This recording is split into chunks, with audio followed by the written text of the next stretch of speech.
Bonjour, tu aimes la magie noire? Non! Non mais c'est un épisode sur une reine vaudou en fait, donc il faut que tu répondes oui. D'accord. Bonjour, tu aimes la magie noire?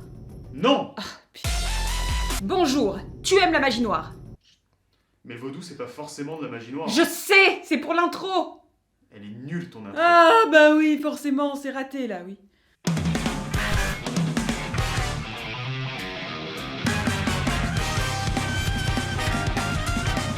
Le vaudou est en effet une religion d'origine africaine avant d'être une forme de magie. Une réflexion mystique sur les liens entre les vivants et les morts, les hommes et les divinités, le visible et l'invisible. C'est un culte complexe, influencé notamment par l'esclavage, le déracinement des peuples, les différentes religions, autorisées ou non. Un culte qui a donné naissance à une culture extrêmement riche, à des croyances extrêmement diverses, parfois très imbriquées avec la religion chrétienne, et à une mythologie très saturée de clichés autour de la magie vaudou.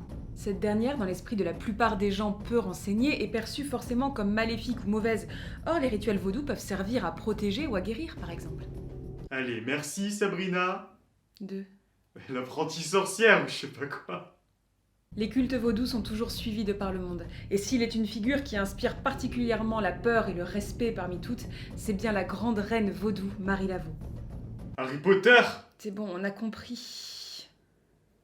Marie Laveau naît le 10 décembre ou septembre 1801 ou 1793 ou 1794, je n'en sais rien. Personne n'en sait rien, tout le monde dit un truc différent, c'est très flou. En tout cas, elle naît en Louisiane à la Nouvelle-Orléans. Ça, c'est sûr. C'est une créole, fille d'un marchand métis, Charles Laveau, et d'une affranchie, Marguerite Henry. Selon les sources, ce serait la première de sa famille à être née libre. Elle se marie en 1819 avec Jacques Paris, un haïtien affranchi qui va disparaître dans des circonstances mystérieuses un an plus tard. Enfin, mystérieuse pour nous parce qu'on n'arrive pas forcément à retrouver les papiers et les sources. À l'époque, c'était peut-être pas si mystérieux que ça, encore une fois, j'en sais rien. Et c'est là que va commencer la carrière de businesswoman de celle que l'on nommera la veuve Paris. Elle devient coiffeuse à domicile pour de riches familles, commence à conseiller, prédire, fabriquer des gris-gris, des talismans. Certaines mauvaises langues disent qu'elle tire ses incroyables pouvoirs de divination d'une armée d'informateurs et d'informatrices et du commérage auquel elle est très exposée de par son métier. Mais fuck les rageux, Marie Laveau commence à se faire un certain nom dans le milieu et une sacrée réputation. Elle se maque avec Christophe Duménil de Glapion, avec qui elle vivra jusqu'à la mort du monsieur en 1835. Et avec qui elle aurait eu 15 enfants. 15 en 15 ans! Ça fait beaucoup, je me rends pas bien compte. Bref, Marie Laveau est partout, auprès des malades pendant les épidémies de typhus et de fièvre jaune, auprès des condamnés à mort dont elle recueille les derniers mots, auprès des riches, des pauvres. On dit qu'elle sait maudire, guérir, hypnotiser, on dit qu'elle sait converser avec les esprits, on dit qu'elle fait des cérémonies de ouf dans le bayou et qu'elle se balade partout avec des chats noirs, un chien à 3 pattes et même un serpent borgne appelé zombie et qui serait l'incarnation de l'esprit zombie sous la forme d'un serpent. Je veux le même. Ça va pas?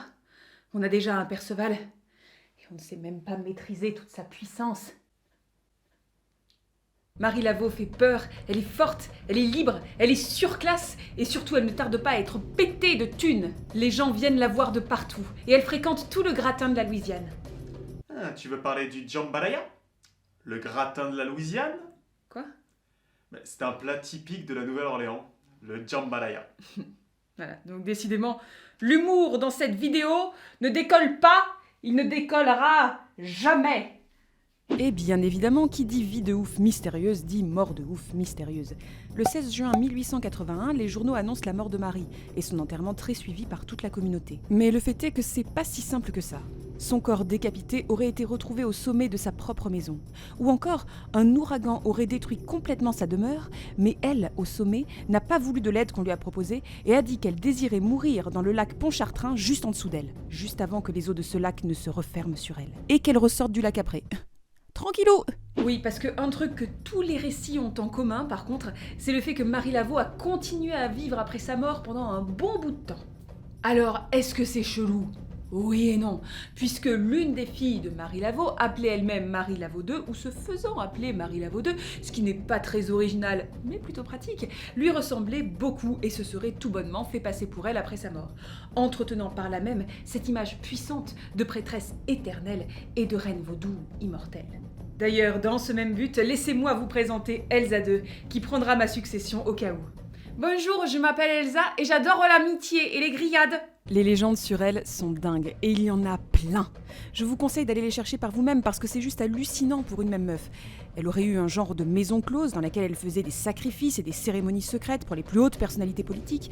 Elle aurait réussi à faire repasser en jugement de nombreux condamnés à mort à qui elle avait rendu visite parce qu'elle aurait réussi à trouver plus ou moins le vrai coupable grâce à ses dons. Elle aurait saboté nombre d'exécutions de ces mêmes condamnés à mort pour leur donner un peu de répit. Elle aurait ranimé des morts, contrôlé la météo, sauvé des innocents et même fait pourrir des gens à distance. Bref, je pense qu'on peut dire que Marie Laveau était un peu le premier des Avengers. On peut trouver des références à Marie Laveau partout, dans la musique, la littérature, les séries, et pour certains jusque dans leur vie quotidienne, puisque ces tombes, ou en tout cas sa tombe officielle et sa tombe réelle présumée, sont visitées encore très régulièrement par tout un tas de gens, demandant encore conseil et faveur à la Grande Marie en échange d'offrandes, ou juste par des fidèles venus se recueillir et rendre hommage à la reine vaudou de Nouvelle-Orléans.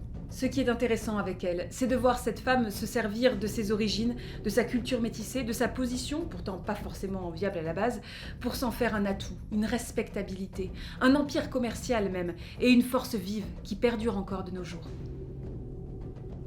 Merci beaucoup d'avoir regardé cette vidéo jusqu'au bout. Si tu l'as aimé, abonne-toi, parle-en autour de toi, partage-nous sur les réseaux sociaux, c'est vraiment ce qui nous aide le plus à nous développer. Et si tu as encore plus aimé, tu peux aller regarder des pubs gratuitement sur Utip pour nous soutenir, ou nous faire un don ponctuel ou mensuel sur Tipeee. Ça nous aide. De ouf. Ciao, farfalle!